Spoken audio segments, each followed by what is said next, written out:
Shalom, Jemaat GBI Laguna Pluit yang dikasih Tuhan. Selamat hari Minggu, salam sehat bagi kita semua. Kita percaya bahwa penyertaan Tuhan selama 1 minggu ini ada dalam setiap kehidupan kita. Sehingga kita boleh sehat, kita boleh diberikan damai sejahtera dan merasakan kebaikan-kebaikan Tuhan dalam setiap langkah hidup kita. Dan kita percaya bahwa pertolongan Tuhan tidak pernah terlambat dalam kehidupan kita. Mari kita mau siapkan hati kita untuk memuji menyembah Tuhan. Kita percaya biarlah segala pujian penyembahan yang akan kita naikkan pada saat ini semuanya berkenan di hadapan Tuhan. Dan kita percaya juga biarlah setiap firman yang disampaikan, pengajaran yang disampaikan, bahkan setiap pokok doa yang kita naikkan pun sebagai doa syafaat, Tuhan akan mendengarnya. Dan kita percaya biarlah firman Tuhan yang ditaburkan akan menjadi benih ilahi bagi kita semua. Terima kasih, kita mau sama-sama memuji menyembah Tuhan dan kita mau naikkan doa syafaat kita sambil kita menaikkan satu pujian, kami memuji kebesaran-Mu.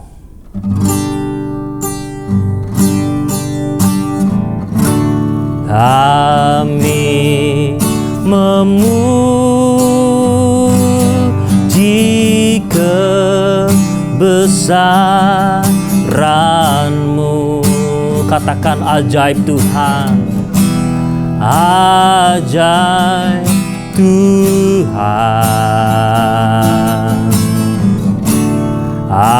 ajaib Tuhan, kami memuji kebesaran-Mu. Katakan ajaib Tuhan, ajaib Tuhan,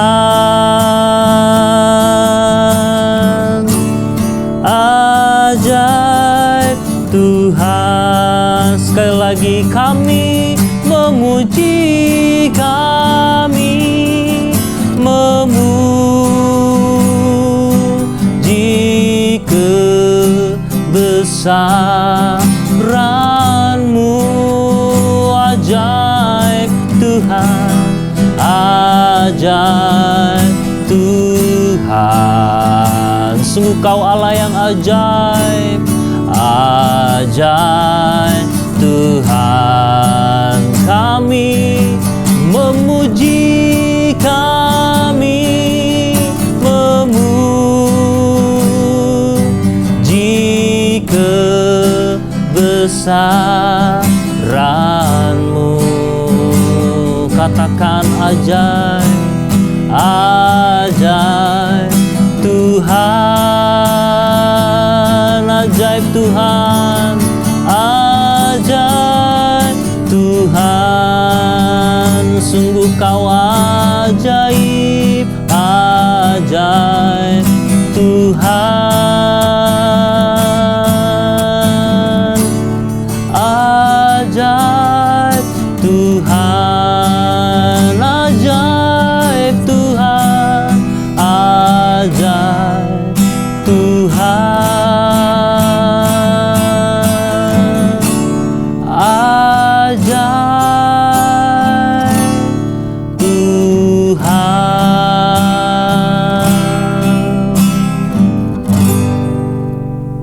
Mari kita satukan hati kita mau berdoa syafaat. Yang pertama, kita mau berdoa bagi bangsa dan negara kita. Bapa kami dalam surga, kami berdoa Tuhan buat bangsa dan negara kami. Kami berdoa dari Sabang sampai Merauke, dari Pulau Miangas sampai Pulau Rote. Ada lawatan Tuhan yang melawat bangsa Indonesia. Kami berdoa agar Indonesia dipenuhi oleh kemuliaan Tuhan. Shalom untuk Indonesia. Kami berdoa Tuhan untuk setiap kota-kota yang ada, desa-desa yang ada. Bahkan Tuhan dari gunung-gunung sampai ke pantai, biarlah nama Tuhan terus diserukan atas Indonesia. Kami berdoa juga Tuhan untuk pemerintahan yang ada di bangsa dan negara kami. Buat Bapak Presiden kami, Bapak Jokowi, beserta wakilnya dan para stafnya Tuhan. Kami berdoa biarlah mereka punya rasa takut akan Tuhan, sehingga mereka diberikan hikmat yang benar dari Tuhan. Sehingga apapun kebijakan yang diberikan, apapun langkah-langkah yang dilakukan untuk memimpin bangsa ini, itu berdasarkan daripada hikmat hikmat yang Tuhan berikan kepada para pemimpin kami. Kami berdoa Bapa, khususnya Tuhan di tengah pandemi Corona atau COVID-19 ini Tuhan, bila segala Tuhan kebijakan-kebijakan yang dikeluarkan oleh pemerintah adalah kebijakan-kebijakan yang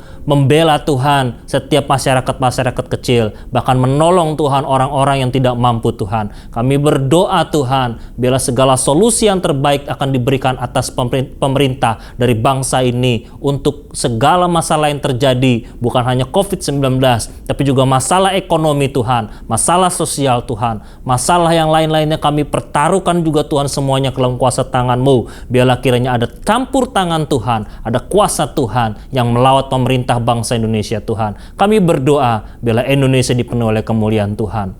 Selanjutnya kami mau berdoa Tuhan buat Bapak rohani kami Tuhan, Gembala senior kami, Pendeta Insinyur Niko Nyotoro Harjo Tuhan, bahkan beserta kepada 4 wakilnya, bahkan keluarga besarnya kami berdoa, Engkau berikan perlindungan, Engkau berikan penyertaan-Mu, bahkan hikmat marifat tercurah bagi hamba-Mu Tuhan, yaitu Bapak Pendeta Insinyur Niko Nyotoro Harjo, supaya boleh Tuhan memberikan visi misi yang terbaik Tuhan, visi misi yang benar di hadapan Tuhan, untuk membawa gereja-gereja Tuhan menjadi gereja yang layak di hadapan Tuhan dan masuk dalam kerajaan surga. Kami berdoa Tuhan, biarlah kiranya suara kenabian ada dalam dirinya, suara Tuhan ada di dalam dirinya, bahkan Injil kebenaran boleh terus diwartakan melalui lidah bibirnya Tuhan, bahkan boleh membimbing Tuhan rayon-rayon yang ada, cek cabang khusus yang ada untuk memberikan kemuliaan bagi nama Tuhan, bahkan memperluas, bahkan mempermuliakan kerajaan Allah di tengah-tengah Indonesia ini Tuhan.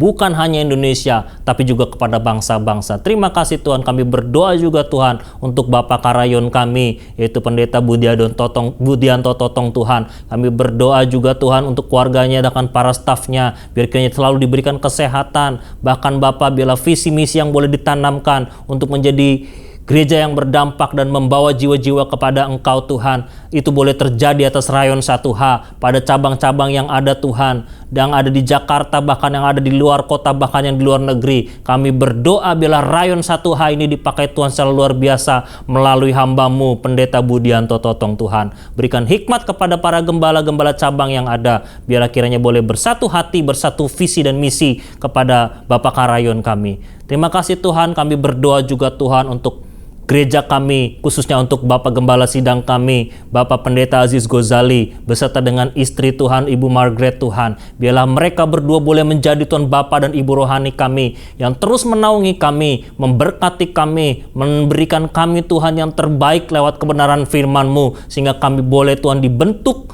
menjadi anak-anak Tuhan yang benar-benar takut akan Tuhan dan keluar boleh menjadi emas yang murni di hadapan Tuhan. Biarlah setiap pengurus yang ada, pelayan yang ada pun Tuhan lawat dan Tuhan berikan hikmat marifat sehingga banyak Tuhan kerinduan yang terus boleh ada dalam hati mereka untuk melayani dan melakukan yang terbaik bagi gereja Tuhan. Kami berdoa bagi jemaat GBI Care juga Tuhan, biranya Kau lawat mereka semua Tuhan, pasangan suami istri, anak-anak yang ada Tuhan. Terlebih lagi di masa-masa pandemi COVID ini kami berdoa Tuhan, biarlah pengharapan, pertolongan daripada Tuhan semuanya boleh terjadi dalam kehidupan mereka. Yang dalam masalah Kau berikan jalan keluar, yang dalam sakit penyakit Kau berikan kesembuhan. Bahkan mereka Tuhan yang putus asa ataupun yang mulai Tuhan jauh dari Engkau, Engkau berikan ke mereka Tuhan iman yang kembali Tuhan kepada Engkau, iman yang lebih lagi kepada Engkau Tuhan, sehingga mereka boleh memiliki cinta yang mula-mula. Terima kasih Tuhan, kami berdoa biarlah GBI Care Tuhan terus Tuhan pakai untuk menjadi berkat di apartemen Laguna dan sekitarnya Tuhan, sehingga nama Tuhan ditinggikan dan dipermuliakan. Dan pada akhirnya kami berdoa Tuhan agar wabah pandemi ini boleh segera berlalu. Kami percaya biarlah COVID-19 ini segera berlalu. Kami percaya ada vaksin yang akan ditemukan, ada solusi yang terbaik yang akan ditemukan untuk mengalahkan COVID-19 ini Tuhan. Kami berdoa dalam nama Tuhan Yesus Kristus juga untuk jiwa-jiwa bagi kemuliaan nama Tuhan. Dimanapun Bapa setiap hamba-Mu yang melayani, dimanapun gereja-gereja Tuhan ada, dimanapun anak-anak Tuhan ada, biarlah kiranya nama Tuhan ditinggikan, dipermuliakan, menjadi saksi yang hidup. Biarlah menjadi Tuhan pembawa berita Injil kepada orang-orang di sekeliling kehidupan mereka, sehingga nama Tuhan akan mendapat diterima dan dipermuliakan di atas seluruh bumi, bukan hanya di Indonesia tapi pada bangsa-bangsa yang lain, sehingga jiwa-jiwa yang terhilang akan kembali kepada Engkau untuk kemuliaan nama Tuhan. Di dalam nama Tuhan Yesus Kristus kami naikkan segala doa syafaat kami ini dan kami sempurnakan hanya kepada Tuhan kami Yesus Kristus. Haleluya, kami berdoa. Amin. Shalom Bapak Ibu Saudara sekalian. Hari ini kita akan membahas tentang ibadah online dan ibadah offline. Pandemi COVID-19 yang terjadi di tahun 2020 telah membawa begitu banyak perubahan dalam kehidupan kita semua. Cara kita belajar berubah, cara kita bekerja sekarang juga harus berubah. Begitu juga dengan cara kita hidup, semuanya telah berubah. Termasuk bagaimana cara gereja menjalankan ibadahnya hari-hari ini. Gereja berpindah dari ibadah offline menjadi ibadah online untuk menyikapi situasi yang sedang berkembang. Pertanyaannya, apakah ibadah online itu sesuai dengan firman Tuhan atau tidak? Untuk itu, mari kita belajar tentang apa itu gereja. Dalam Matius 16 ayat yang ke-18, firman Tuhan berkata, "Dan aku berkata kepadamu, engkau adalah Petrus, dan di atas batu karang ini, aku akan mendirikan jemaatku, dan alam maut tidak akan menguasainya." Kata jemaat di sini diambil dari bahasa asli yaitu eklesia. Ek artinya keluar dan kalein artinya memanggil. Eklesia, Tuhan memanggil umatnya dari dalam dunia untuk masuk ke dalam kerajaan Allah. Dari pengertian ini kita bisa mendapati pemahaman bahwa gereja itu bukan bicara soal gedung, tempat, organisasi, dan lain sebagainya. Tapi gereja berbicara tentang orang-orang yang ada di dalamnya. Gereja adalah perkumpulan orang-orang kudus yang menerima keselamatan lewat pengorbanan Yesus di kayu salib, yang percaya bahwa Yesus adalah Tuhan, penuh dengan Roh Kudus dan hidupnya sesuai dengan firman Tuhan. Itulah gereja yang sesungguhnya. Dan kita adalah gereja. Ya, Anda adalah gereja. Kitalah semua gereja yang sesungguhnya. Sekarang bagaimana dengan ibadah online? Apakah ibadah online itu Tuhan berkenan atasnya? Apakah Tuhan menyertai ibadah online? Apakah ibadah online adalah sesuatu yang sah dan benar untuk kita lakukan? Jawabannya tentu saja iya. Tuhan pasti menyertai ibadah online. Tuhan hadir di dalam ibadah online. Dan ibadah online adalah ibadah yang sah dan boleh kita lakukan. Apa dasarnya? Ingat, gereja bukan bicara soal gedung, tempat, dan organisasi. Tapi gereja berbicara tentang orang-orang yang ada di dalamnya. Bagi sebagian orang, mereka merasa bahwa beribadah online rasanya berbeda dengan pada waktu ibadah offline. Tentu saja Bapak Ibu Saudara, berkumpul bersama dengan 100 orang rasanya pasti berbeda dengan berkumpul bersama 2 atau 3 orang seperti yang sedang kita lakukan sekarang. Tapi ingat, jangan pakai perasaan. Datang kepada Tuhan, pakai iman, jangan pakai perasaan. Yohanes 4 ayat 23-24 firman Tuhan berkata seperti ini. Tetapi saatnya akan datang dan sudah tiba sekarang, bahwa penyembah-penyembah benar akan menyembah Bapa dalam roh dan kebenaran, sebab Bapa menghendaki penyembah-penyembah demikian. Allah itu roh, dan barang siapa menyembah Dia harus menyembahnya dalam roh dan kebenaran. Dikatakan bahwa kita itu menyembah Tuhan yang adalah roh. Roh itu tidak bisa dibatasi oleh ruang dan waktu. Artinya, ibadah kita juga seharusnya tidak dibatasi oleh ruang dan waktu. Kenapa? Karena Tuhan bisa datang kapanpun, dimanapun, dan dengan cara apapun. Tuhan adalah pribadi yang tidak bisa dibatasi oleh ruang, waktu, dan tempat.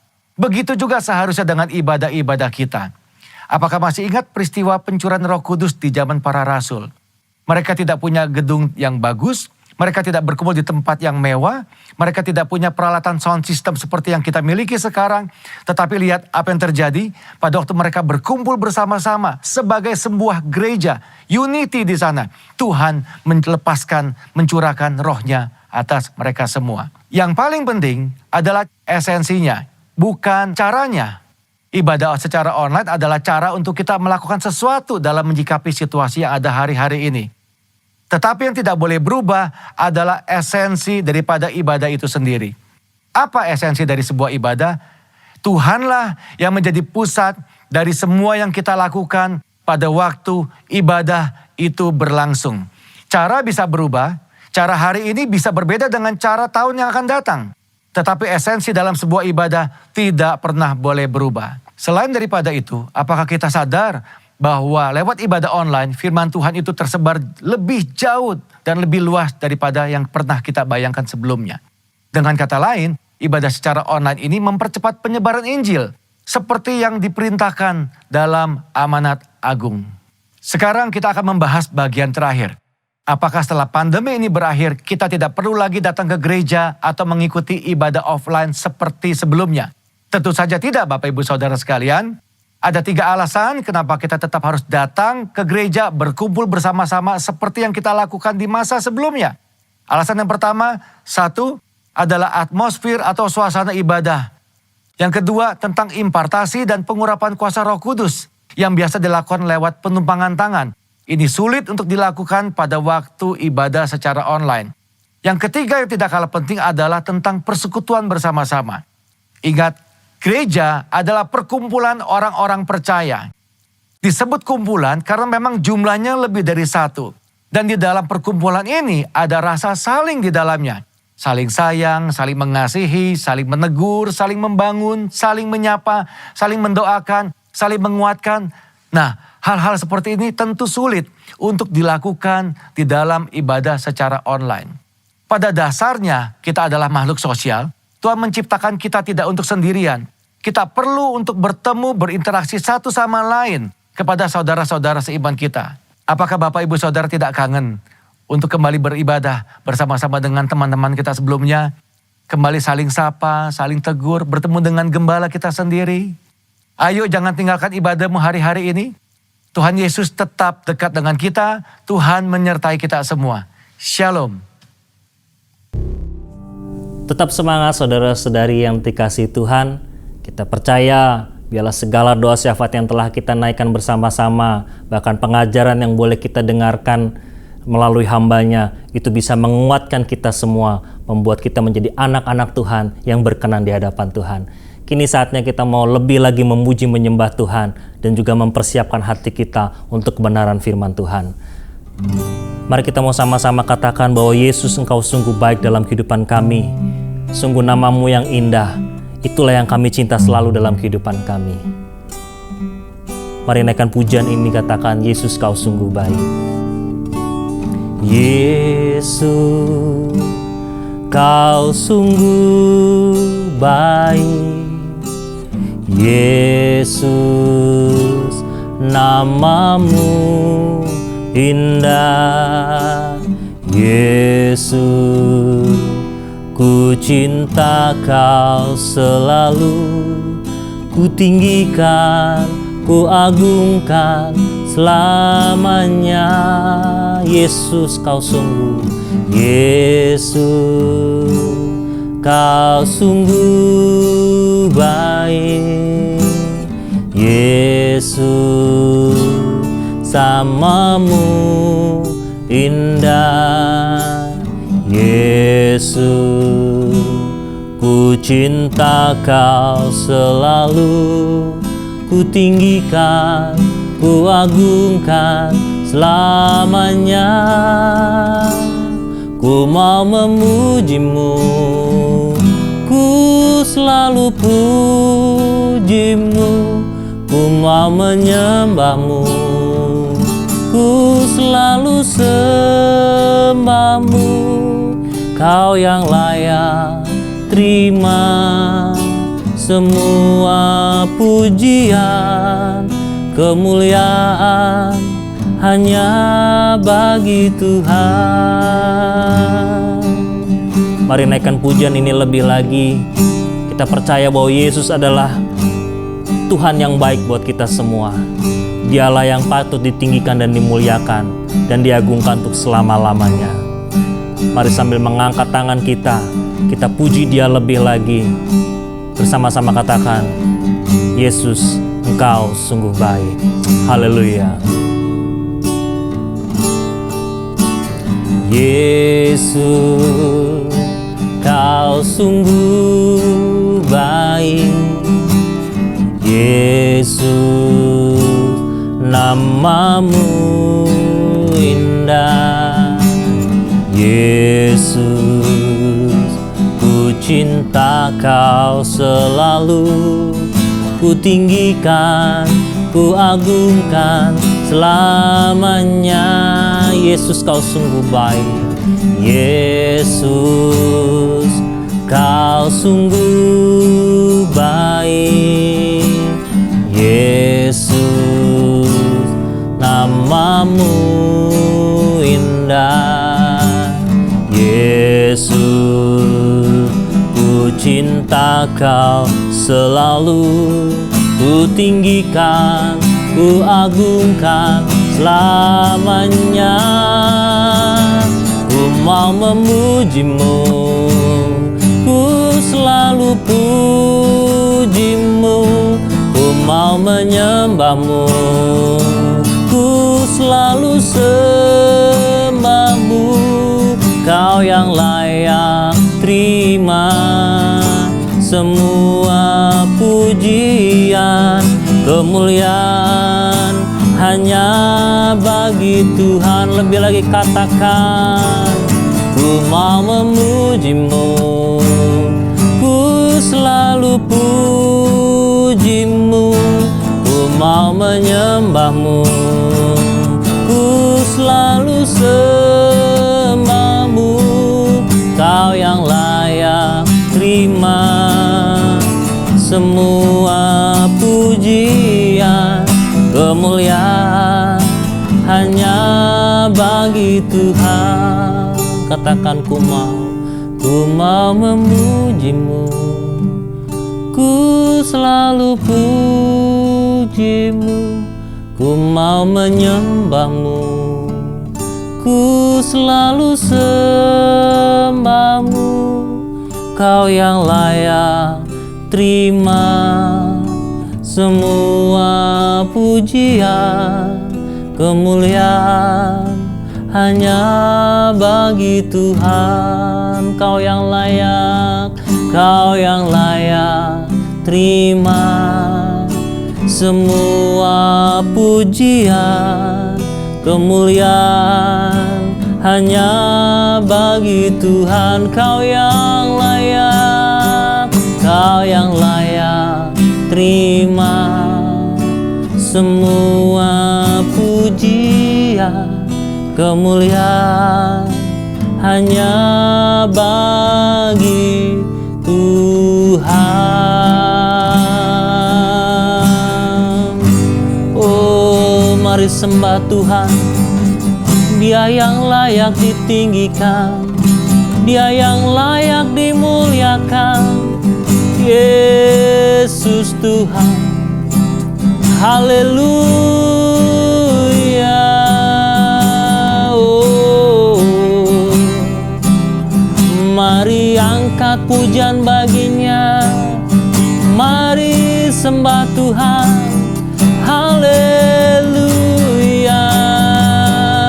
Oh, kami sembah Tuhan, kami sembah Kau Tuhan, lebih dari segalanya. Oh, haleluya. Oh, kami tinggikan Engkau, kami muliakan Yesus namanya. Allah yang berkuasa, Raja di atas segala raja, layak dimuliakan. Oh, haleluya, haleluya. Mari muliakan Tuhan, rasakan lawatannya, rasakan hadirannya yang kudus. Haleluya. Oh ya, haleluya. Oh haleluya. Hiaralaba syakaralaba yaralabo, hianama syakaralaba yaralaba, oralaba syakaralaba yaralabo. Haleluya.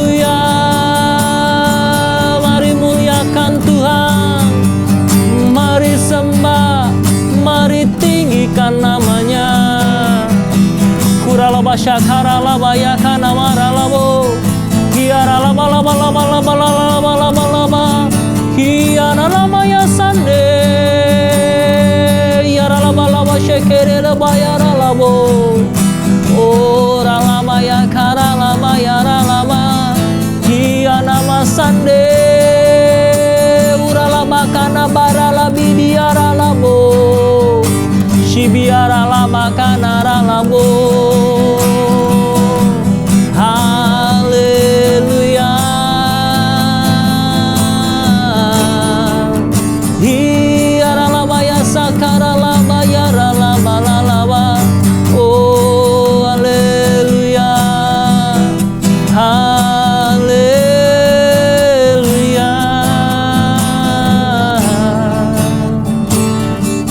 Engkau layak ditinggikan, Engkau layak dimuliakan. Sebab itu kami bersyukur Tuhan, Engkau Allah yang dahsyat. Kami berseru kepadamu, Yesus, Yesus.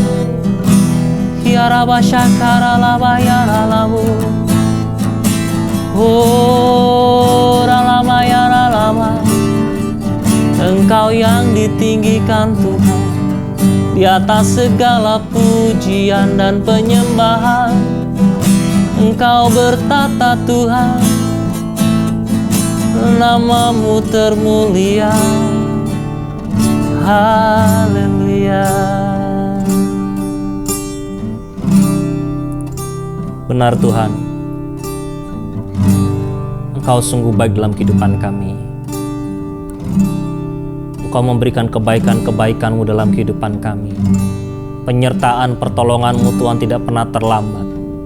Terlebih lagi di dalam pandemi COVID-19 ini.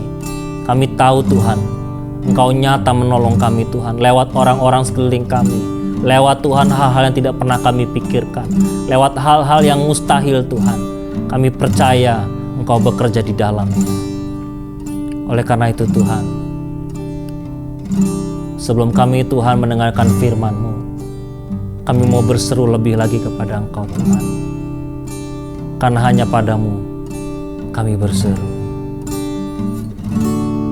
Yesus, padamu ku berseru, Kaulah penyelamatku, terpujilah Kau Tuhanku.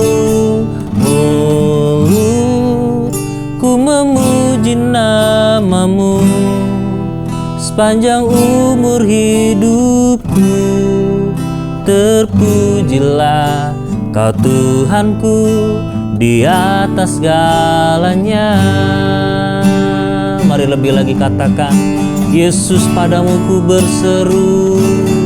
Yesus, padamu ku berseru, Kaulah penyelamatku, terpujilah Kau Tuhanku. Mulutku memuji namamu sepanjang umur hidupku. Terpujilah Kau Tuhanku di atas segalanya.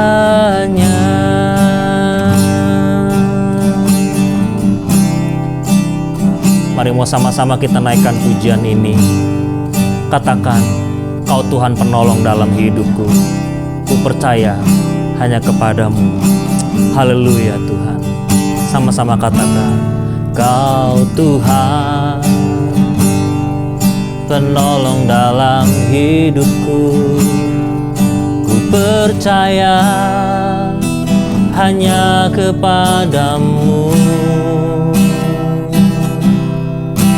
Kau pegang tanganku, Kau tuntun langkahku. Yesus, Kau perlindunganku. Kau Tuhan, kekuatan dalam hidupku. penolongku dalam kesesakan.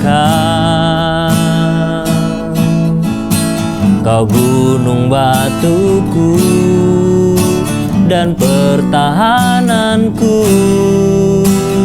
Yesus, Kau kemenanganku.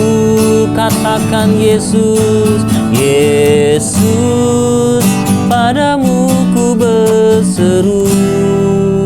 Kaulah penyelamatku. Terpujilah Kau Tuhanku. Mulut ku memuji nama-Mu sepanjang umur hidupku. Terpujilah Kau Tuhanku. Di atas Yesus, padamu ku berseru. Kaulah penyelamatku. Terpujilah Kau Tuhanku. Mulutku memuji nama-Mu sepanjang umur hidupku. Terpujilah Kau Tuhanku. Di atas segalanya.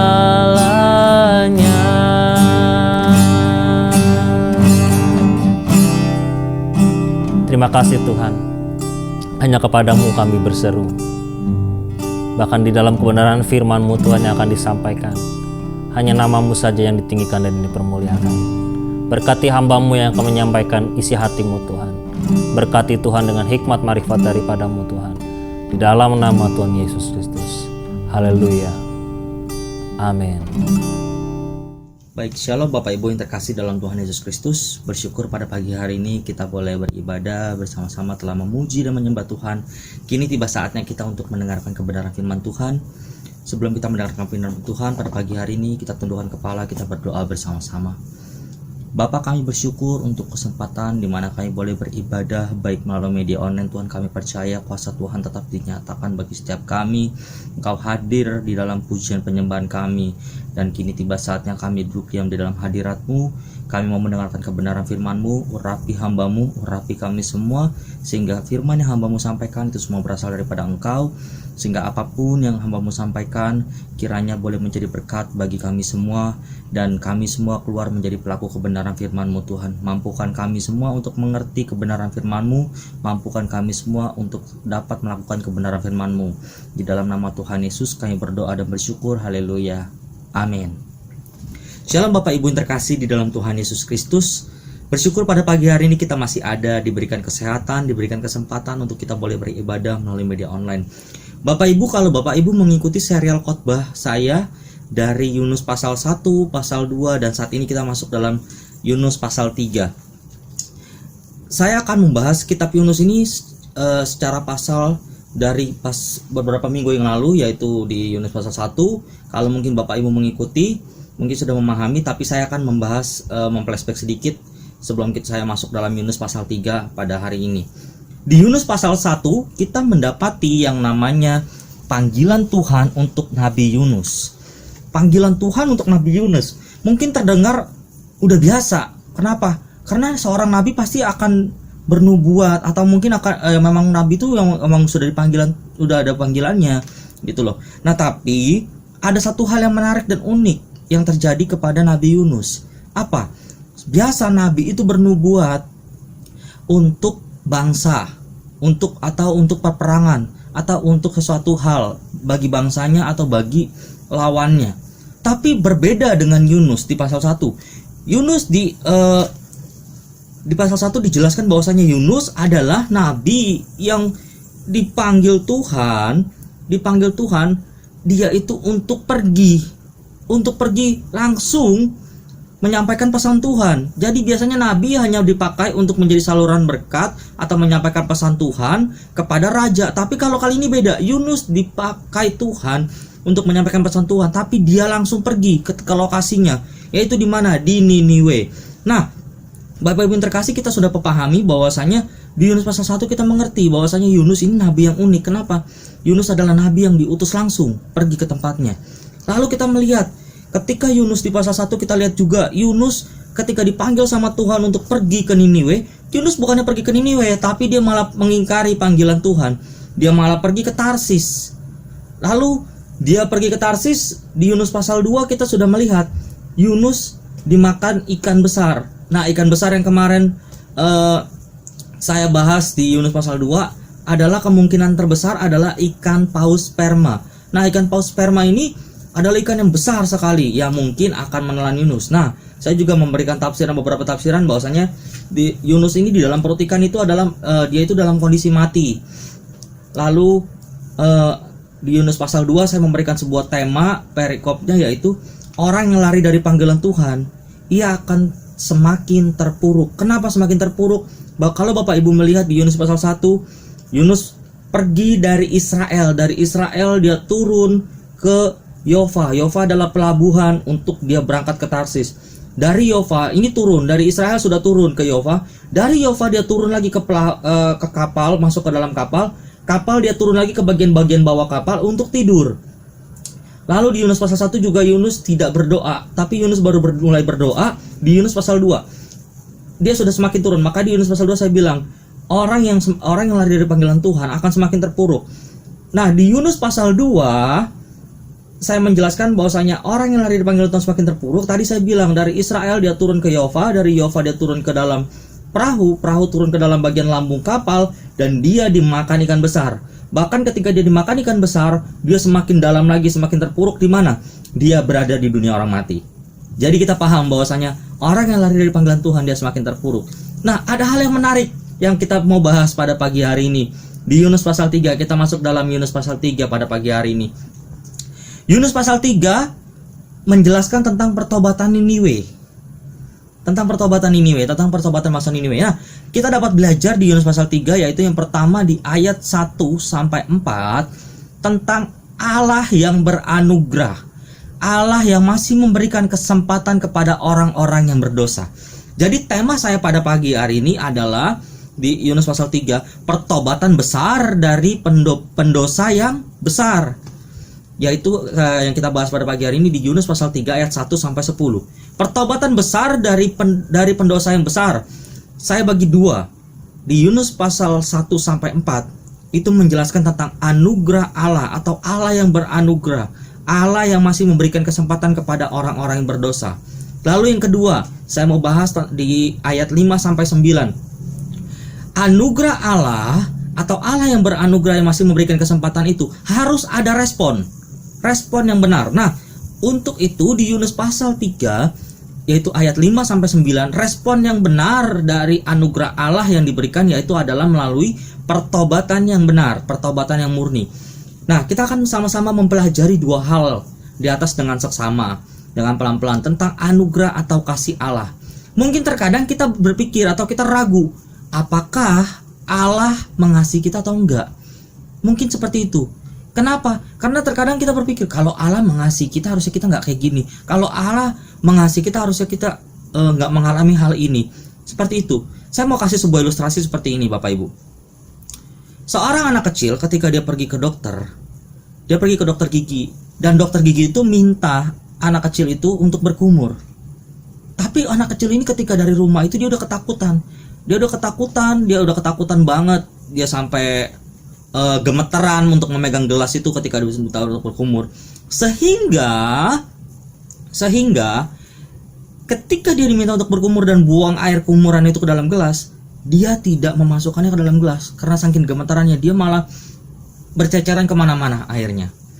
Mungkin ketika dokter atau keluarga di sekitar itu melihat anak yang kecil ini berkumur lalu membuang air sembarangan, mereka akan tertawa, mereka akan lucu. Atau mungkin ketika seseorang punya anak kecil, ketika seorang keluarga punya anak kecil atau punya baby. Nah, ketika orang tuanya tidur, sang anak ini main dengan bedaknya, dengan bedak orang tuanya itu, lalu memakai bedak itu atau menuang atau mengacak-acak bedak itu ke wajahnya sehingga wajahnya penuh dengan bedak warnanya putih. Lalu Ketika orang tuanya bangun, mungkin orang tuanya ini tidak memarahi anak itu, tapi justru orang tuanya akan berselfie kepada anak itu. Mari kita foto yuk nak, foto di-upload di Instagram, di-upload di Twitter, di-upload di WhatsApp dan lain-lain. Mungkin ini terkesan konyol, terkesan lucu ketika seorang anak kecil tadi melakukan tindakan-tindakan seperti itu. Sama halnya ketika kita berkata gini, apakah Allah mengasihi kita atau enggak? Kenapa? Kadang-kadang kita ragu. Kita ragunya kenapa? Karena mungkin kita berpikir gini, orang yang ragu seperti ini, tindakan yang ragu seperti ini, Allah mengasihi kita atau enggak, adalah seperti seorang anak kecil. Kalau seorang anak kecil melakukan tindakan seperti itu ketika dia salah, mungkin akan ragu. Tapi kalau orang dewasa, justru tidak mungkin melakukan hal-hal seperti itu. Kenapa? Saya mau kasih kesimpulannya seperti ini. Sebuah kesalahan kecil yang dilakukan anak kecil itu menjadi sebuah hal yang lucu, tapi justru menjadi sebuah kesalahan besar yang dilakukan secara sadar oleh manusia secara terus-menerus yang menolak Tuhan. Jadi kalau kita mengatakan apakah Allah mengasihi kita atau enggak, tergantung. Saya mau katakan, kalau Bapak Ibu melakukan dosa, Bapak Ibu melakukan, kita semua melakukan dosa atau melakukan kesalahan, kita semua tahu kebenaran, tapi kita terus melakukan kesalahan atau melakukan dosa, maka saya mau katakan itu adalah sebuah tindakan yang konyol, sebuah tindakan yang gak lucu, sebuah tindakan justru yang terjadi adalah kesalahan besar. Tapi kalau orang dewasa, tapi kalau seorang anak kecil, seorang yang mungkin belum kenal Tuhan, dia melakukan tindakan berdosa atau tindakan yang salah, tindakan yang melawan Tuhan, menentang Tuhan, mungkin itu menjadi satu tindakan yang bisa dimaklumi karena dia belum mengerti kebenaran. Makanya daripada itu, pagi hari ini saya bahas tentang sebuah tema pertobatan besar dari pendosa yang besar. Nah, oleh karena itu tidak salah jika Tuhan melihat bangsa Niniwe adalah bangsa yang jahat, sehingga Tuhan ingin menghukum bangsa Niniwe, menunggang balikannya seperti Sodom dan Gomora. Tapi beda Bapak Ibu, jalan pikirannya Tuhan dengan jalan pikiran kita beda. Bahwasanya kenapa? Mungkin kita berpikir gini, orang jahat harusnya dihukum, orang jahat harusnya mengalami penderitaan. Tapi justru beda. Tuhan Allah memiliki rancangan yang indah dan besar bagi setiap orang-orang yang membutuhkan kasih-Nya, di mana pertobatan mereka menjadi pelajaran bagi kita saat ini. Bapak Ibu, gambaran bangsa Niniwe, gambaran kota Niniwe adalah sebuah gambaran pertobatan. Tapi berbeda ketika gambaran tentang Sodom dan Gomora. Sodom dan Gomora adalah sebuah gambaran tentang hukuman Allah atau penghukuman Allah bagi orang yang berdosa. Jadi sangat berbeda. Nah, kita akan masuk dalam perikop pada pagi hari ini di ayat 1-4. Ayat 1-4 berbicara tentang kesempatan besar bagi orang-orang yang berdosa.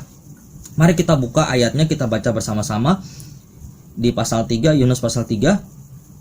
Pertobatan Niniwe, kita baca dari ayat 1-10. Datanglah firman Tuhan kepada Yunus untuk kedua kalinya. Demikian, bangunlah, pergilah ke Niniwe, kota yang besar itu, dan sampaikanlah kepada mereka. Sampaikanlah kepadanya seruan yang kufirmankan kepadamu. Ayat 3, bersiaplah Yunus lalu pergi ke Niniwe sesuai dengan firman Allah. Niniwe adalah kota yang mengagumkan besarnya, 3 hari perjalanan luasnya. Lalu mulailah Yunus masuk ke dalam kota itu sehari perjalanan jauhnya. Lalu berseru 40 hari lagi Niniwe akan ditunggang balikan. Orang Niniwe percaya kepada Allah. Kata Allah di sini menggunakan kata Allah besar. Lalu mereka mengumumkan puasa dan mereka baik orang dewasa maupun anak-anak mengenakan kain kabung. Setelah sampai kabar itu kepada raja kota Niniwe, turunlah dari singgasananya, ditanggalkanlah jubahnya, diselubungkannya kain kabung, lalu duduklah ia di abu. Ayat 7, lalu atas perintah raja dan para pembesarnya, orang memaklumkan dan mengatakan di Niniwe demikian: manusia dan ternak, lembu sapi dan kambing domba tidak boleh makan apa-apa, tidak boleh makan rumput, dan tidak boleh minum air. Haruslah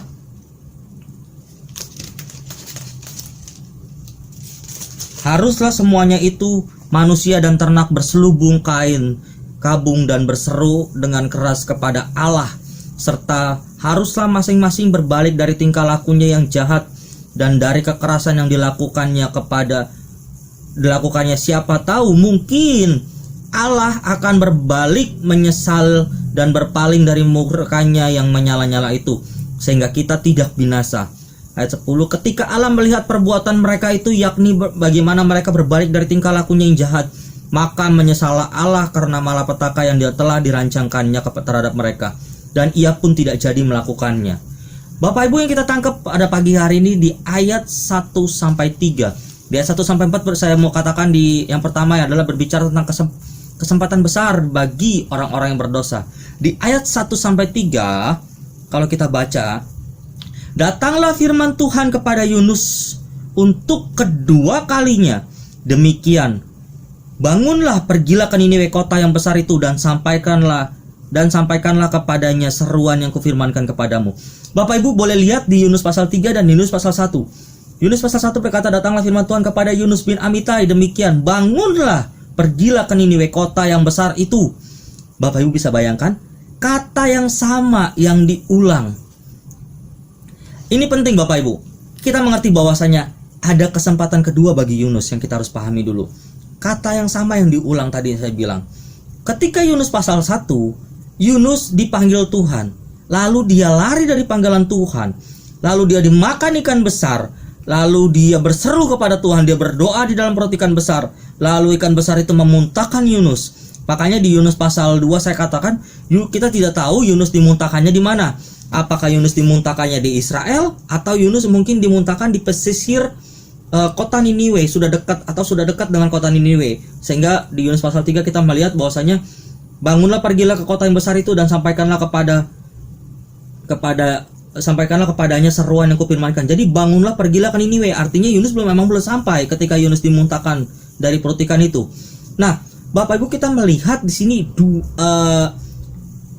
di dalam pasal 1 sama pasal 3 Allah berkata dua kali. Ini perkataan kedua, Allah menekankan. Nah, ketika kita melihat bahwa Allah mengulangi kembali panggilannya bagi Yunus untuk pergi ke Niniwe, sama seperti Yunus pasal 1. Nah, berarti jika ada di dalam Alkitab dua kali atau kata ditekankan, diulang kembali atau lebih dari satu kali, maka artinya itu adalah sebuah peristiwa atau sesuatu yang penting. Sesuatu yang penting, kenapa? Karena kalau seandainya kita melihat di sini ditekankan dengan dua hal yang berbeda. Maka tadi saya katakan berbicara tentang kesempatan yang besar bagi orang-orang yang berdosa. Nah, Yunus mendapatkan kesempatan kedua. Ya, di kesempatan pertama Yunus lari dari panggilan Tuhan, Yunus kabur, Yunus dimakan ikan besar, dan dia berseru kepada Tuhan, Tuhan izinkan dia untuk hidup kembali, untuk menggenapi rencana Allah, rancangan Allah. Maka ini kesempatan kedua bagi Yunus untuk menggenapi rencana Allah atau untuk mengikuti panggilannya. Makanya di Yunus pasal 3 kita tidak lihat Yunus menolak atau Yunus lari dari panggilan Tuhan. Tapi Yunus langsung bilang, di ayat 3-nya Yunus langsung berkata begini, bersiaplah Yunus lalu pergi ke Niniwe sesuai dengan firman Allah. Lalu dijelaskan di situ Niniwe adalah sebuah kota yang mengagumkan besarnya, 3 hari perjalanan luasnya di Yunus pasal 3. Jadi kita mengerti bahwasanya Yunus tidak lagi lari dari panggilan Tuhan, tapi Yunus untuk lakukan panggilan Tuhan itu. Nah, penting bagi kita memahami hal ini. Kenapa? Kalau dua kata, ada satu peristiwa atau satu kata diulang kembali, berarti itu adalah satu peristiwa yang penting. Sama halnya seperti ini Bapak Ibu. Saya mau kasih sebuah ilustrasi. Ketika saya kecil, ketika saya usia kurang lebih 13 tahun, waktu itu saya berarti masih SMP atau mau masuk SMK. Jadi mama saya itu dagang. Jadi ketika pagi hari mama saya pergi, saya sekolahnya siang, masuk siang. Mama saya itu datang ke kamar saya pagi-pagi dan dia berkata seperti ini. Nanti kalau pergi sekolah, berangkat sekolah, jangan lupa listriknya dimati-matikan, lalu kompor dicek kembali. Lalu saya dengan mata sayup-sayup saya bilang, iya ma. Ketika mama saya bersiap-siap lagi untuk menyiapkan dagangannya dan sudah selesai, lalu dia mandi. Ketika dia mandi, dia datang lagi ke kamar saya. Selesai mandi dia datang ke kamar saya dan dia bilang, hey, inget ya, nanti kalau mau pergi, kompornya jangan lupa dimatiin, listriknya juga dicek juga supaya semuanya tidak terjadi kesalahan. Oke. Lalu saya bilang gini, iya ma, dengan nada yang mulai agak kesal. Karena kenapa? 2 kali, ini ada 2 kali. Lalu ketika mama saya berangkat, ketika mama saya berangkat, mama saya datang lagi ke kamar saya. Dan dia berkata, Heru, ingat, kalau nanti pergi sekolah, sebelum pergi, dicek kembali. Listriknya sudah dimatiin belum? Kompornya sudah dimatiin atau belum? Lalu saya bilang, iya ma, sudah 3 kali berkata seperti itu. 1 kali lagi dapat piring cantik. Bapak Ibu paham? Ada pengulangan, ada penegasan. Kalau orang tua ada mengulang seperti itu berkali-kali, artinya ada sesuatu yang penting. Kenapa? Saya menyadari ketika saya beranjak dewasa, perkataan mama saya kenapa diulang-ulang. Karena sangat begitu penting. Kalau seandainya saya ceroboh, saya atau tidak melakukan kehendak mama saya tadi, yang mama saya ingatkan, cukup berbahaya. Kenapa? Tempat tinggal kami bisa dalam satu kondisi yang tidak enak, tidak baik. Yaitu apa? Bisa terjadi satu hal yang tidak mengenakan. Atau mungkin bisa terjadi satu hal ketika kecerobohan yang saya lakukan tadi. Mungkin bisa terjadi kebakaran. Mungkin tidak bisa terjadi satu hal yang tagihan listrik membludak dan lain-lain. Saya menyadari itu ketika saya berbicara tentang penekanan ini. Kenapa Alkitab mengulang kedua kali? Ternyata itu hal yang penting. Sama halnya ketika orang tua menekankan satu hal kepada anaknya. Nah, ketika Tuhan berbicara kepada Yunus bahwa tugas Yunus adalah berbicara tentang kebenaran. Jadi ketika Yunus ditugaskan sama Tuhan pergi ke Niniwe, Yunus gak usah ngomong macam-macam. Yunus hanya berbicara tentang kebenaran kepada orang-orang Niniwe. Melalui apa? Hanya berbicara tentang bertobatlah, kalau tidak 40 hari lagi Tuhan akan menunggang-balikan kota Niniwe. Nah, tapi bersyukur karena panggilan kedua Yunus respon dengan baik. Kalau Yunus nggak respon dengan baik, tadi saya bilang, maka mungkin Yunus tidak mungkin. Kalau Yunus nggak respon dengan baik, mungkin Yunus sudah akan mati sewaktu pas dia dalam doa itu. Nah, bersyukur Yunus yang dipakai sama Tuhan ini merespon dengan baik. Saya mau kasih sebuah kesimpulan gini, mungkin visinya Yunus berubah ketika diberikan kesempatan. Visinya Yunus itu berubah ketika Yunus mengalami satu kejadian yang gak enak waktu pas dia dimakan ikan, waktu dia lari dari panggilan Tuhan yang pertama. Waktu Yunus taat, maka peristiwa yang begitu besar, saya mau tekankan di sini, ketika Yunus taat, makanya di yang pertama ini saya bahas tentang kesempatan besar bagi orang-orang berdosa, yaitu di ayat 1-3 menjelaskan tentang kesempatan kedua bagi orang-orang berdosa. Saya mau tekankan di sini, pada waktu Yunus taat melakukan panggilan Tuhan, akan terjadi satu peristiwa yang besar, yaitu pertobatan yang besar bagi orang-orang Niniwe. Di ayat 4 saya mau katakan seperti ini, kesempatan yang Allah berikan adalah kesempatan yang cukup. Kenapa?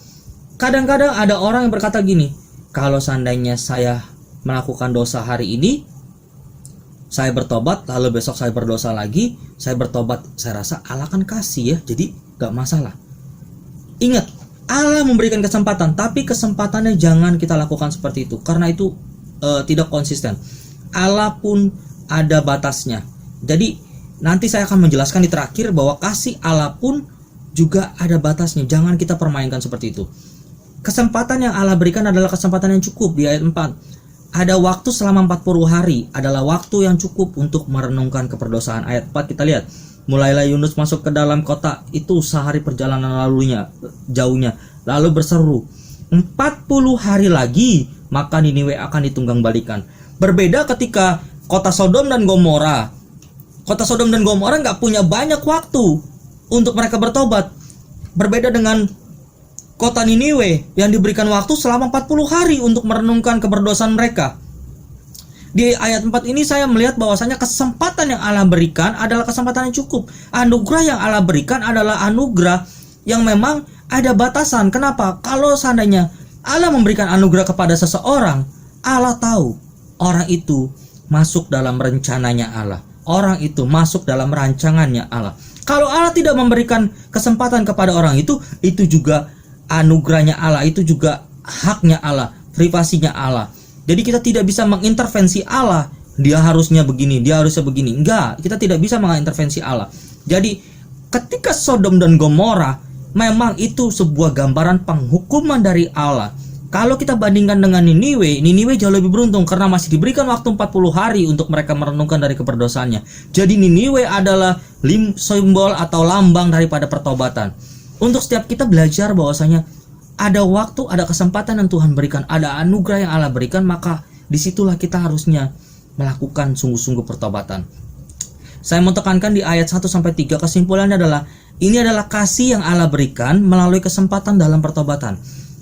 Mari kita lihat beberapa banyak Allah berikan kesempatan untuk kita bertobat. Terkadang kitanya yang masih bandel. Untuk itu kita bisa renungkan pada pelajaran 1 ini, yaitu bahwa Allah yang penuh kasih, tapi kasihnya pun dibatasi oleh setiap kesempatan yang Ia berikan. Kita akan masuk di ayat 5-8. Di ayat 5-8, orang-orang Niniwe percaya kepada Allah. Allah di sini, kata Allah di sini Allahnya besar, berarti Allah YHWH. Lalu mereka mengumumkan untuk berpuasa, baik orang dewasa maupun anak-anak, mengenakan kain kabung. Ayat 6. Setelah sampai kabar itu kepada raja kota Niniwe, turunlah ia dari singgasananya, ditanggalkanlah jubahnya, diselubungkannya kain kabung, lalu duduklah ia di abu. Ayat 7. Lalu atas perintah raja dan para pembesar orang Niniwe memaklumkan dan mengatakan di Niniwe demikian: manusia dan ternak, lembu, sapi, kambing, domba tidak boleh makan apa-apa, dan tidak boleh makan rumput, dan tidak boleh minum air. Haruslah semua manusia dan ternak berselubung kain sabung, berseru dengan keras kepada Allah YHWH di sini, serta haruslah masing-masing berbalik dari tingkah lakunya yang jahat dan dari kekerasan yang dilakukannya. Jadi di sini ada simbol pertobatan, yaitu yang pertama, simbol pertobatannya dari apa? Mulai dari manusia sampai kepada hewan. Mereka berpuasa, bahkan dari raja sampai kepada rakyatnya. Mereka semua bertobat, mereka semua merenungkan, mereka semua bersama-sama mengakui keberdosaan mereka. Di sini kita lihat bahwasanya mereka bertobat dan datang sama Tuhan dengan hati yang hancur, sehingga akhirnya Tuhan menerima pertobatan mereka. Kita lihat di sini di ayat di pasal 3, Niniwe dijelaskan bahwasanya kota yang besar, 3 hari perjalanannya kalau seandainya luasnya. Bahkan di ayat pasal 3 ayat 3 dikatakan Niniwe adalah sebuah kota yang mengagumkan besarnya. Tapi saya mau simpulkan seperti ini: Niniwe kota yang besar, penduduk yang besar, dan penduduk yang besar memiliki dosa yang besar, yang bahkan dosanya lebih besar daripada kota mereka, tapi diakhiri dengan pertobatan yang besar. Ini adalah cara Allah memberikan kesempatan kepada manusia, Bapak Ibu. Namun berbeda ketika manusia memberikan kesempatan kepada manusia. Maksudnya gimana? Ketika manusia memberikan kesempatan kepada manusia, mereka menghitung setiap kesempatan yang ada. Mereka menghitung setiap kesalahan yang ada. Mereka menghitung setiap tingkah laku yang pernah dilakukan. Sehingga ada hal-hal yang berbeda ketika Allah memberikan kesempatan dan ketika manusia memberikan kesempatan kepada sesamanya. Saya memberikan sebuah ilustrasi seperti ini, Bapak Ibu. Ada satu keluarga yang baru menikah. Lalu ketika mereka menikah pertama kali, mereka berusaha untuk menghilangkan kekosongan atau keheningan di dalam rumah mereka, yaitu dengan memelihara sebuah hewan peliharaan. Hewan peliharaan yang mereka pilih adalah kucing, binatang yang imut-imut untuk meramaikan di rumahnya. Satu kali ketika sang istri lagi memasak untuk sang suami, sang kucing ini nakal. Lalu dia naik-naik ke meja makan. Lalu ketika istrinya lagi ngegoreng ikan, lalu sang kucing ini diam-diam mengambil ikan itu dan dilihat oleh sang istri. Lalu sang istri tersenyum manis kepada sang kucing, lalu berkata kepada sang kucing, "Kucing, 1." Lalu sang suami melihat hal itu terjadi. Dan pada keesokan harinya sang istri kembali memasak yang enak untuk sang suami. Dia menggoreng ayam, lalu ditaruh di meja, dan sang kucing pun memakan kembali. Lalu sang istri dengan sabar, dengan lemah lembut, dia berkata kepada sang kucing, "Kucing, 2." Lalu pada minggu berikutnya sang istri pun memasak kembali. Kali ini masaknya yang enak, ikan bakar. Dia memasak ikan bakar dan ditaruh di meja. Ketika dia taruh di meja, kucing ini kembali beraksi. Dan kucing ini memakan ikannya. Lalu sang istri berkata dengan tersenyum manis di depan sang suaminya dan berkata kepada sang kucing, 3. Besok harinya sang istri tidak lagi memasak masakan khusus untuk suaminya terlebih dahulu, tetapi dia memasak yang makanan yang enak yang disukai oleh kucing ini. Dia masak, dia bikin makanan yang enak untuk kucing ini, lalu dia campur dengan racun. Dia campur dengan racun lalu di depan suaminya, dan suaminya berkata gini, "Hani, kenapa kamu melakukan hal itu? Kita hanya punya kucing ini untuk di rumah ini, untuk meramaikan rumah kita. Kucing ini makan dengan lahap dan kucing ini mati." Sang suaminya marah. Lalu sang istri berkata, "1." Paham Bapak Ibu apa yang saya maksudkan? Lalu semenjak saat itu, sang suami tidak pernah lagi berani marah kepada sang istri. Jadi Bapak Ibu yang saya maksudkan di sini, kesempatan atau satu hal untuk pertobatan yang manusia berikan untuk mengembalikan rasa percaya, untuk mengembalikan atau mengubah satu keadaan yang tidak enak, itu terbatas. Kesempatan itu terbatas. Jadi kesempatan yang manusia berikan itu sangat terbatas. Kita bisa lihat ilustrasi tadi. Nah, ini adalah gambaran sebuah kesempatan atau manusia. Maka tadi saya bilang, kesempatan yang manusia berikan itu terbatas. Kenapa? Mereka mengukurnya dengan satu tindakan atau satu tingkah laku. Tapi berbeda dengan Allah yang memberikan kasih atau Allah yang anugerah. Allah itu memberikan kasih atau anugerahnya tanpa batas. Tapi jangan pernah mempermainkan anugerah dan kasih Allah. Untuk itulah makanya tadi saya katakan, renungkan kesempatan yang Allah berikan bagi kita. Apakah Allah sudah memberikan kesempatan bagi kita untuk kita bertobat? Dan bagaimana cara Allah menggandeng kita kembali kepadanya pada waktu kita sudah tidak punya kekuatan, pada waktu kita menjauh daripada Tuhan. Bagaimana Tuhan mampu mengingatkan kita kembali kepadanya melalui media, melalui apapun. Dan kita belajar di poin yang pertama ini, bahwasanya kesempatan yang Allah berikan adalah kesempatan yang cukup, karena kesempatan berbicara tentang orang-orang yang berdosa kembali bertobat kepada Allah. Kita akan lihat lagi Bapak Ibu, yang pertama yaitu ada pertobatan yang besar dan pertobatan yang benar. Karena ada pertobatan yang benar lah, karena hanya pertobatan yang benar lah yang diterima oleh Allah. Pertobatan yang benar didasarkan kepada kesedihan atau duka cita rohani. Kita lihat di ayat yang kelima, orang-orang Niniwe percaya kepada Allah YHWH, lalu mereka mengumumkan puasa. Jadi kalau kita lihat dari ayat 5 sampai ayat 8, itu adalah sebuah tindakan, sebuah respon. Maka tadi saya katakan di awal saya katakan seperti ini.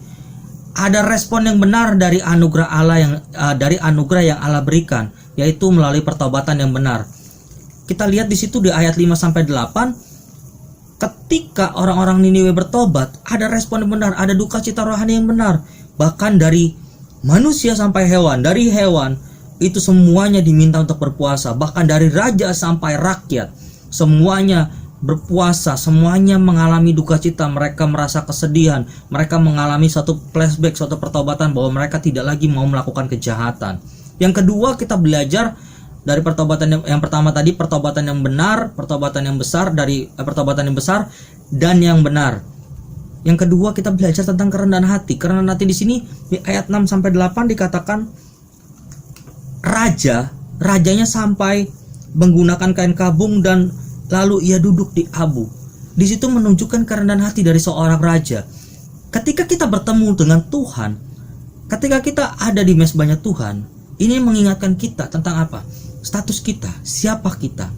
Jangan sampai kita berkata seperti ini, Tuhan, saya ini bos Tuhan, saya ini Tuhan. Kita kayak mendikte Tuhan, kita kayak mengatur Tuhan.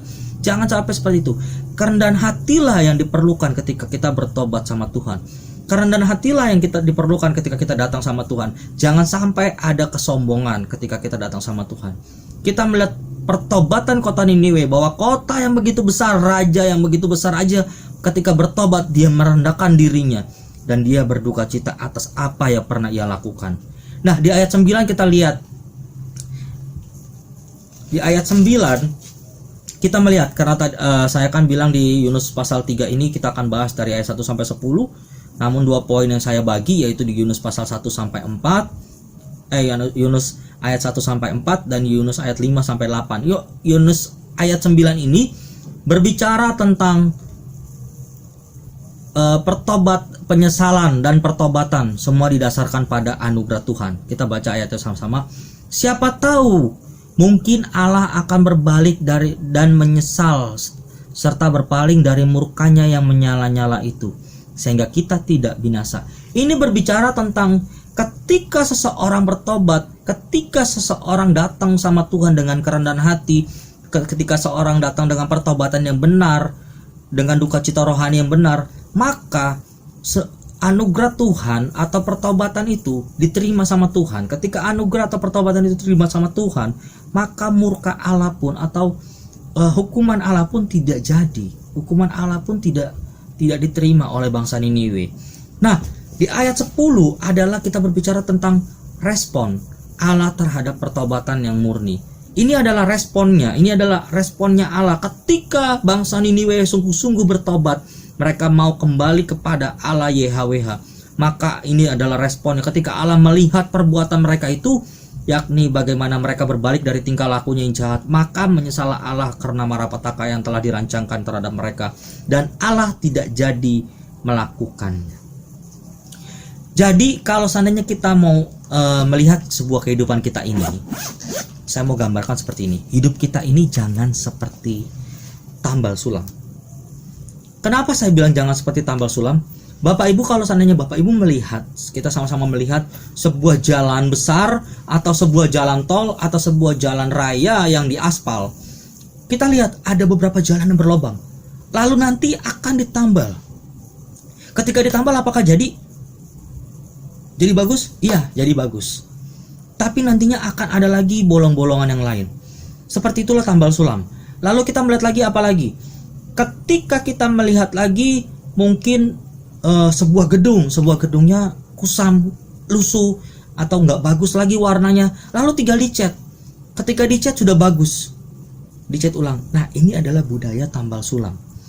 Budaya cuman poles, budaya cuman biar kelihatan bagus, biar kelihatan indah.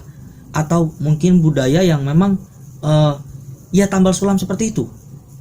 Tapi mulai sekarang kalau kita belajar di Yunus pasal 3 seperti ini Bapak Ibu, bahwa ada pertobatan yang besar dari pendosa yang besar, kita harus belajar seperti ini. Jangan lagi kita menjadi seperti orang yang tambal sulam. Tambal sulam itu ketika dia berdosa, dia datang sama Tuhan, dia nangis-nangis, merewek-rewek, melakukan duka cita rohani, dan dia berharap Allah yang Maha Kasih itu, Allah yang penuh anugerah, mengampuni dia. Kalau Allah ampuni, ketika Allah ampuni, semuanya berjalan dengan baik. Lalu dia kembali lagi menjadi pendosa. Dan dia bertobat lagi. Ingat Bapak Ibu, tadi saya jelaskan, anugerah Allah ada batasnya, koridornya ada batasnya. Maka ada step by stepnya. Bahkan ketika kita bandingkan antara Sodom, Gomora dengan Niniwe, itu adalah satu hal yang berbeda. Kita harus melihat, jangan sampai kita mempermainkan Tuhan. Kenapa? Anugerahnya Allah untuk kota Sodom dan Gomora tidak ada. Kenapa? Karena Sodom dan Gomora digambarkan oleh Allah adalah sebuah kota atas penghukuman. Lalu untuk Niniwe adalah anugerah Allah, adalah digambarkan seperti sebuah pertobatan. Kenapa? Pertobatan yang besar itu terjadi di Niniwe karena mereka memiliki respon yang benar ketika si Yunus diutus pergi ke Niniwe untuk menyampaikan pesannya Allah. Dan mereka melakukan itu, dan mereka bertobat, mereka merespon dengan baik. Maka daripada itu kita tadi sudah belajar tentang sebuah hal hari ini di Yunus pasal 3, pertobatan yang besar dari pendosa yang besar. Yang pertama tentang anugerah Allah yang beranugerah di ayat 1 sampai 4. Yang kedua tentang di ayat 5 sampai 9 ada respon yang benar ketika Allah yang beranugerah itu memberikan anugerahnya, yaitu melalui pertobatan yang benar. Pertobatan yang benar tadi saya sudah katakan, pertobatan yang benar adalah ketika mereka bertobat dari hidup mereka yang jahat, yaitu seperti orang-orang Niniwe. Mereka tidak lagi melakukan hal itu, bahkan mereka melakukan duka cita rohani. Duka cita rohani yaitu mereka sungguh-sungguh menanggalkan kehidupan mereka. Mereka tidak lagi menjadi seperti diri mereka. Bahkan ketika mereka datang sama Tuhan, raja pun harus benar-benar rendah hati. Mereka merendahkan diri mereka. Nah, dibutuhkan kerendahan hati ketika mereka bertobat. Baik Bapak Ibu, kita sudah belajar tentang hal yang penting pada pagi hari ini di Yunus pasal 3, bahwasanya Allah yang beranugerah masih memberikan kesempatan kepada orang-orang yang berdosa, dan ada respon yang benar dari anugerah Allah yang Allah berikan, yaitu melalui pertobatan yang benar. Amin. Untuk kebenaran firman Tuhan pada pagi hari ini, kita tundukkan kepala, kita berdoa. Bapak, kami bersyukur pada pagi hari ini Tuhan, kami belajar tentang di Yunus pasal 3 Tuhan, bahwa ketika ada sebuah pertobatan Tuhan, kami percaya pertobatan yang besar terjadi Tuhan. Itu semua karena ada respon yang benar, itu semua karena ada anugerah Allah yang besar bagi setiap kami Tuhan. Terima kasih Bapak untuk pengajaran pada pagi hari ini. Terima kasih untuk sebuah gambaran antara kota Sodom dan Gomora serta Niniwe Tuhan. Dan kami percaya Tuhan, ketika kami datang sama Tuhan dengan respon yang benar, ketika kami meresponi anugerah Tuhan di atas hidup kami, dan kami percaya Tuhan, maka Tuhan akan mengembalikan hidup kami menjadi baru Tuhan. Dan kami dipercaya Tuhan, kami dimenangkan, kami diangkat sama Tuhan, kami dinaikkan level yang lebih tinggi Tuhan ketika kami bertobat dari hidup kami yang jahat Tuhan. Dan kami Tuhan bersyukur pada pagi hari ini Tuhan untuk kebenaran firman-Mu. Biarlah Tuhan memateraikan kebenaran firman-Mu, memakai setiap kami Tuhan menjadi pelaku kebenaran firman-Mu. Terima kasih Tuhan Yesus, di dalam nama Tuhan Yesus kami bersyukur dan berdoa haleluya. Amin. Gembala dan Jemaat GBI Care Laguna Pluit mengucapkan terima kasih atas pelayanan firman Tuhan yang telah disampaikan oleh hambanya. Tuhan Yesus memberkati. Bagi jemaat Tuhan yang memiliki anak-anak, diharapkan untuk mengajak anak-anaknya untuk mengikuti ibadah sekolah minggu. Link YouTube ada di kolom deskripsi tayangan ini. Bagi jemaat Tuhan yang ingin memberkati pekerjaan Tuhan di GBI Care Laguna Pluit, dapat memberikan persembahan persepuluhan, persembahan umum, dan pengucapan syukur melalui rekening GBI Care di rekening BCA atas nama GBI Care Pluit. Tuhan Yesus memberkati.